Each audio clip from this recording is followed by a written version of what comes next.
नमस्ते, मी Snehal गरपणकर. SP9 मराठीमध्ये आपलं पुन्हा एकदा स्वागत. तर पाहूयात आजची विशेष बातमी. आमदार जयंत आसगावकर यांच्या हस्ते बुधवारी जिल्हास्तरीय प्रयोगशाळा सहाय्यक परिचर उद्बोधन कार्यशाळेचे उद्घाटन झाले. तर पाहूयात आजची सविस्तर बातमी. अध्यक्षस्थानी कोल्हापूर जिल्हा शैक्षणिक व्यासपीठाचे अध्यक्ष SD लाड होते.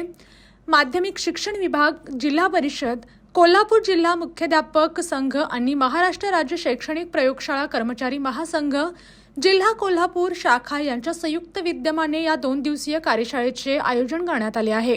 कार्यशाळेत शुभेच्छा देऊन आमदार जयंत आसगावकर म्हणाले, शासन विविध कारणे देत मराठी शाळा बंद पाडण्याचा घाट घालत आहे. आता शिक्षणाबरोबर प्रयोगशाळा सहाय्यक व परिचारक यांचे पगार थांबवण्याचे पाप या शासनाने केले आहे.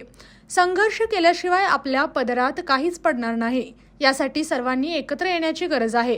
आपल्या संघटनेच्या मागण्यांसंदर्भात मंत्री महोदयांना वेळोवेळी पत्र दिलेली आहेत, परंतु 6 महिने झाले तरी मंत्री महोदयांकडून बैठकीसाठी वेळ मिळालेला नाही. हे दुर्दैव म्हणावे लागेल.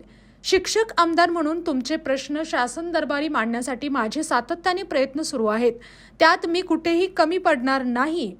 येत्या पावसाळी अधिवेशनात तुमचे प्रश्न मांडून तुम्हाला न्याय देऊ अशी ग्वाही आमदार जयंत आसगावकर यांनी दिली. कार्यक्रमाला शिक्षण उपसंचालक बालाजी यरमुनवाड, उप शिक्षणाधिकारी रवींद्र चौगले, वेतन पथक अधीक्षक उदय सरनाईक, प्राचार्य विकास पाटील, कोजिमाशीचे संचालक श्रीकांत कदम, प्रयोगशाळा कर्मचारी महासंघ कोल्हापूर शाखेचे अध्यक्ष जगदीश शिर्के, सचिव अशोक आरेकर, कार्याध्यक्ष संतोष देसाई यांच्यासह प्रयोगशाळा सहाय्यक व परिचर उपस्थित होते. अशाच जिल्ह्यातील, राज्यातील व राष्ट्रीय स्तरावरील ताज्या बातम्या पाहण्यासाठी पाहत रहा SP9 मराठी न्यूज चॅनेल.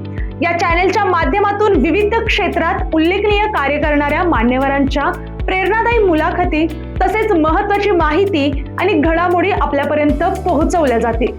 अशा नवीन बातम्या आणि माहिती मिळवण्यासाठी चॅनलला लाईक करा, शेअर करा आणि हो, सबस्क्राइब करायला विसरू नका. पाहत रहा SP9 Marathi, your time your news. धन्यवाद.